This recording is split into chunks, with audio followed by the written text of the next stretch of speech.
এবার সারা দেশে পূজা মণ্ডপের সংখ্যা হলো 33,355টি। এটা গতবারের চেয়ে প্রায় 1,000-এর মতো নাকি বেশি। দুর্গা পূজা উপলক্ষে 24শে সেপ্টেম্বর থেকে প্রতিটি পূজা মণ্ডপে আনসার সদস্যরা নিরাপত্তা রক্ষার দায়িত্বে পালন শুরু করে দিয়েছে এবং তারা এই 2রা অক্টোবর পর্যন্ত এই মোট 9 দিন ওখানে দায়িত্ব পালন করবেন এবং এই দুর্গা পূজা নির্বিঘ্ন উদযাপনের জন্য সারা দেশে প্রায় এখানে লেখা আছে 1 লক্ষ সেনাবাহিনীর মতো সদস্য নিয়োজিত থাকবে।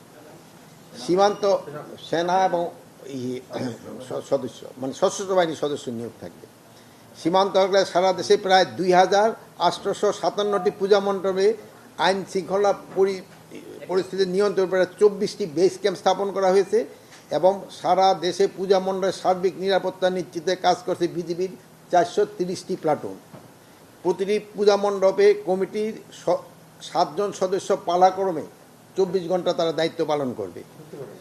প্রতিটি পূজা মণ্ডপের কার্যক্রম মনিটরের জন্য স্বেচ্ছাসেবীদের একটি এনটিএমসির অ্যাপের সঙ্গে যুক্ত করার ব্যবস্থা করা হয়েছে। দুর্গা পূজা উপলক্ষে মহিলা শিশু মন্ত্রণালয় থেকে অনেক স্বেচ্ছাসেবী নিয়োগ করা হয়েছে। সংখ্যাটা আমাদের কাছে এখন না, প্রায় তারা আলটিমেটলি 80,000-এর মতো নিয়োগ করবে। আমার সারা দেশে পুলিশের সংখ্যা 70,000 মতো কাজ করবে পুলিশ। এটা লেখো নাই কেন এখানে।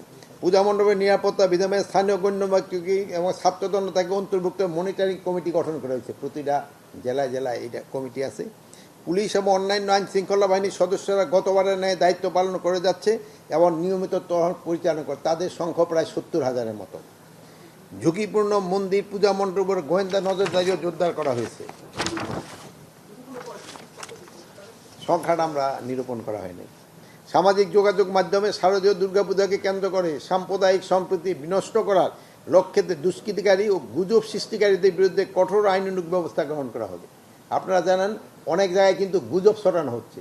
সেদিন যদি আমি কালী মন্দির পরিদর্শনে করতে গেছিলাম, আপনারা হয়তো ছিলেন না, বাট যারা ছিলেন ওখানে দেখেন মন্দিরের যারা কমিটি প্রধান তারাই বলছে যে বিভিন্ন জায়গায় মানে এই গুজব ছড়ানো হচ্ছে এবং ওনারা ওই সব জায়গা ভিজিট করে দেখছে যে ওখানে কোনো কিছু হয় নাই, তারপরও গুজব রটানো হচ্ছে।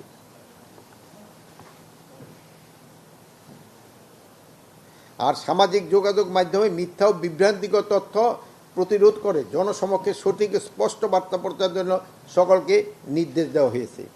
আর আপনাদের ক্ষেত্রে হলো আমাদের একটা অনুরোধ, যেই ঘটনাটা ঘটে সঠিক এটা সংবাদটা পরিবেশন করা। এই যেহেতু আপনারা সবসময় সঠিক সংবাদ পরিবেশন করায় কিন্তু মানে দেশবাসীরা উপকৃত হচ্ছে।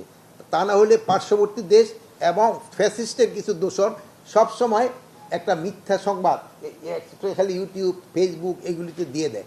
এগুলি আপনারা প্রতিবাদ করবেন এবং প্রকৃত যে তথ্য ওটা আপনারা সবার সামনে উঠে ধরবেন।